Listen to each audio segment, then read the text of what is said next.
Hey, how's it going, everybody? My name is Jason. This is Art of Creation Homestead. Okay, we're planting the garden, and we've done the pepper plants, or we've done the tomato plants. I'm sorry, done all the tomatoes. We started on the peppers, and I really felt it necessary to give you a really quick tutorial on everything you're going to need to know before you plant your pepper plants. Okay, we've gardened, we've been growing food for 12 years or so, and this is tried and true methods for us. And it works every time. Works for container gardening as well. We cut our teeth on container gardening. Okay, we've moved to this property here, and we do in-ground and container gardening, but we cut our teeth on container gardening. This method works for containers and in the ground. Okay, so first thing you're gonna need to know is that peppers, chili peppers especially. Okay, we only plant sweet peppers, but chilies especially, obviously because they have heat. But if you have a hot, dry year, your peppers might be a little hotter. Okay, the first thing you need to know there is that if you're planting hot peppers, that the hotter and drier the year, good bet your peppers are going to be a little hotter. All right, that's just how it operates for some reason.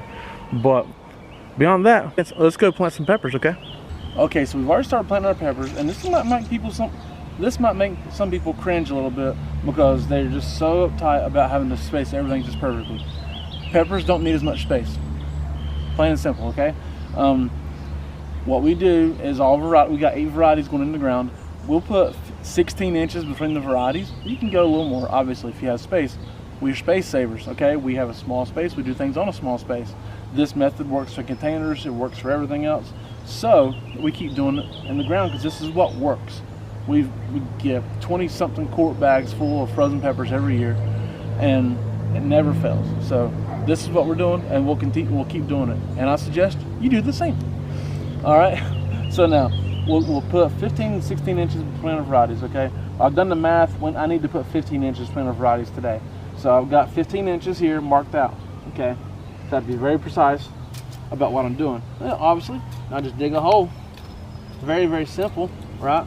We got some good dirt. These are Cubanelle peppers here. I love Cubanelle peppers. Look at them roots. Hey, you want to know how to do that? We're gonna link a video here about bottom watering. That Angela Kay did that stuff. That's how you make good peppers. Okay, how you get good roots. Dig a hole, put it in there. All right, go in. Right now, get it nice and deep, build it up. Now, next thing is peppers need a friend. Okay, I learned this from an old Wisconsin truck driver that I used to see once in a while at work, and he's like, "Oh, you know, them old farmers up there, they used to say that peppers need to be close together."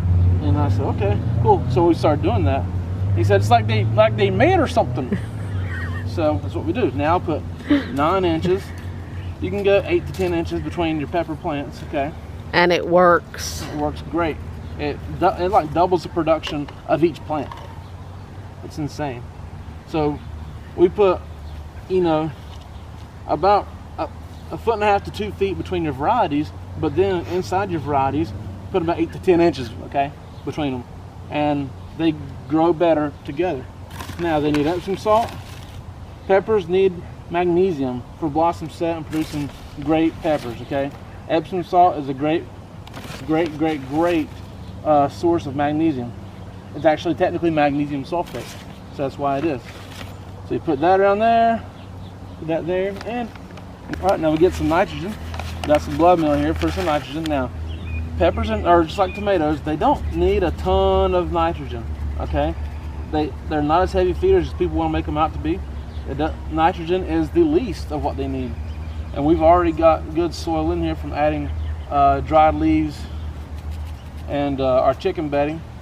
So we don't use a ton of blood meal. Blood meal is a good organic source of nitrogen. It's also very hot. Okay, it's a hot nitrogen, so you don't want to make sure you don't get up on the stems of your plants.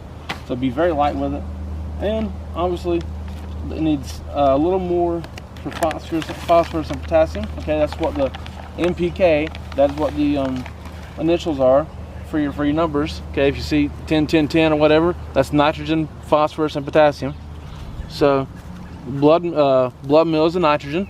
This is bone meal. It's a good source of phosphorus and calcium, but peppers don't necessarily care about the calcium. That's more for tomatoes. But this is a good source of phosphorus. Although peppers can get blossom end rot. They can. They're just not as susceptible to it. So there's that. And we use kelp meal for the potassium, okay? Kelp meal can be a little hard to find. Yeah, So we'll drop a link in the link description below. where we get ours, or what we're using here. So just a little bit of everything there. Mix that in the dirt real well. Okay. Mix all that in the dirt and water it in. That's a big deal. Okay. You got to water these things deep and keep them nice and moist for the first few days, especially. Okay, until they take root. Now it's very simple. Now look, if you want to get more gardening tips, see how this gardening that we're doing works out, hey, subscribe to the channel, click the bell for notifications. We're going to keep giving you videos about small space gardening and how much you really can grow in a small space like we have here. And so subscribe, click the bell for notifications, give us a thumbs up, like this video. Hey, we appreciate you guys watching. My name is Jason. The camera lady is Angela K, if you didn't. Okay.